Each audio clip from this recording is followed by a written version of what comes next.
Yeah. Let me continue with you on this one. In this sense, is it acceptable in the 21st century for a brother to pursue marriage with his late brother's wife? Yeah, this is socially an acceptable norm Okay. and practice. Mm. You come to the biblical references Okay. and would explain to you to know that the Jewish culture is similar to the Ghanaian culture. Mm. Yeah. And so, what is social? Social is a way a society is structured and organized. Okay. In the Akan, there are some communities and tribes that permit marriage of such nature, where you are allowed to marry your late brother's wife. I repeat, where you are allowed to marry your late brother's wife. 3 years ago, similar issue came before me. Oh, wow. And the young lady, unfortunately, was not interested in her late brother, her late husband's brother. Oh, okay. So I asked her, what is your issue? So it is because I don't love him. The attraction isn't there. The connection isn't there. But if the connection was there, she was going to go ahead to give in to be married. You know, the custom is that when your husband dies, the society believes that in order for the new wife or the current existing wife, the widow, to have proper care, you are given to a brother, oftentimes an elder brother to your husband, late husband, to marry you, so that you can have proper care, so that the children of the marriage can also have proper care. So now the man comes in to take responsibility to provide for the woman and to provide for the children, so that the children do not become wayward. Okay.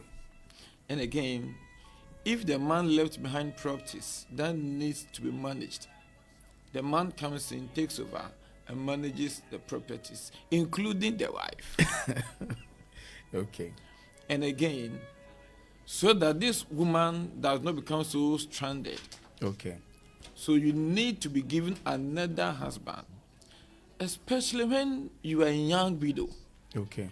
So some parts of Ghana, some communities in Ghana, and the one I'm saying that came before me is just around, have this structure which is so beautiful that in order for the woman and the children to have proper care, for instance, if it's education, who cares for the education of the children?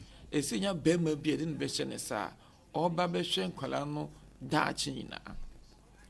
again he left behind the cocoa farm or whatever, who comes in to cares for the properties and ensures that there is continuity and sustainability?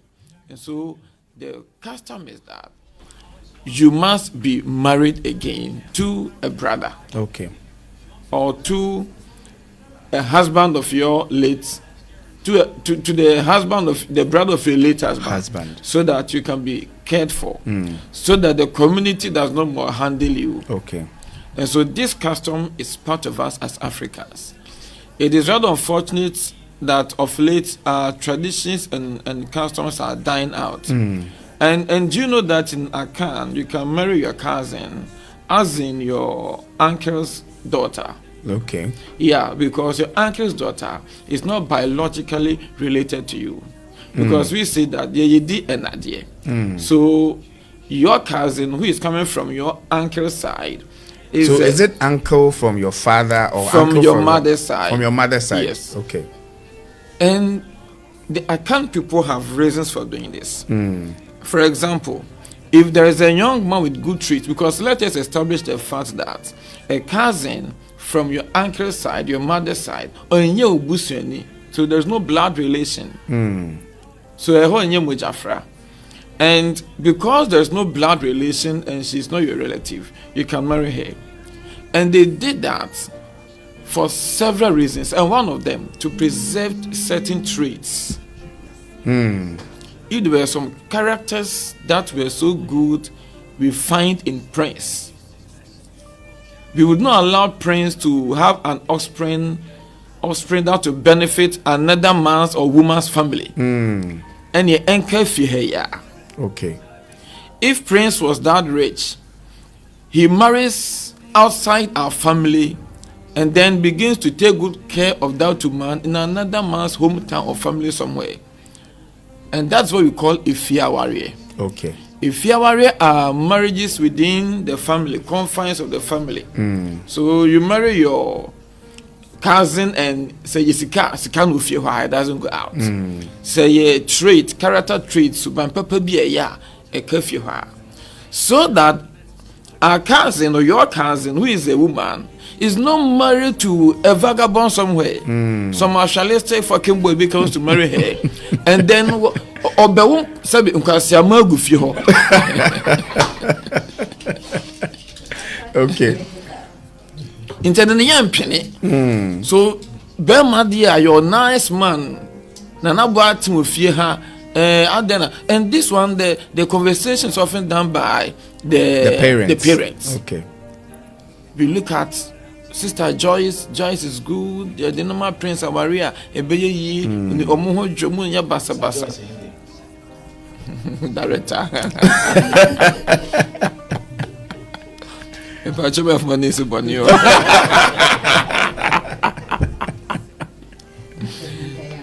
Send your beya. Send your beya Prince. Unko different person be name. So to preserve the family name, it's also another factor. Yeah. Because I will say basa basa. And so a young man here is right to marry, socially right, to marry his brothers, to marry his brother's wife. Yes. Because his brother is now late. And if he was a good man, and this guy too is a good guy, the woman willingly would accept that my late husband's brother can marry me. Okay. Because I found in that late husband certain good traits. Okay. He was a good man. He was handsome, maybe black like you. He was dark. He was chocolate. He was fair. He was responsible. He was not a womanizer. Yeah. He was not beating me in the marriage. There were no abuses in the marriage. And these are a few things the young woman may want to watch and say, well, I think that the brothers have the same character traits. Why not? Yeah. Maybe how corner maybe a mishandle or media, because if you are that young, a widow, you may fall in love quickly to outside. And you know why? You know what makes some people fall in love quickly after their partners pass on? Sometimes because of providence. Who provides prepaid, who provides food for the kids, who pays their school fees and stuff. And no, sometimes a man will fall in love again quickly. So if there's somebody in this house I love, why not? And I have said that in Akan, society permits. In Akan, society permits. But in modern terms, in the 21st century, people may frown on it because most of our people do not know where we are coming from. Most of our people do not know our culture and our history. African scholars like Kofi Bediako and the rest will tell you that even in Africa, we have nothing we call religion. Africa is, our culture is in itself religious. The things we do, the things we practice in themselves are religious things. And so a young man is allowed to marry, and a young woman is allowed to marry. He should not look at what modern community will say, because we are not we are not from UK, we are not from US, we are still Africans and we are still Ghanaians. Okay. And the culture permits that. She can go ahead to marry. And let me again say that it's not all Akan cultures. Some cultures do. Okay. If the culture within which she finds herself and that of her late husband finds herself permits that, he should go ahead. What makes people often do not succumb to such practices is the issue of love and maybe beauty. But where the attraction is there, where the connection is there, I own blood. And that will make the young man take good care or proper care of the kids his brother left behind. Any other person will maltreat these kids. And we discussed this issue here, I think last month or so. Yeah. I mean, because they are not your kids, they are not your brother's kids, they are not your sister's kids and stuff, that love for the kids wouldn't be there. But this one, the young man sees that we mia minuama. Mia minuama. And he say, man, anka, I am obliged to cater for them. Yeah. Now that I've gone ahead to marry her, now I see them as my first 2 children.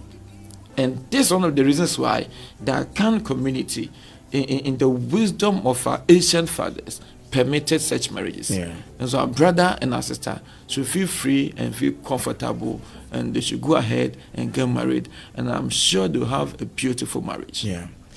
Okay.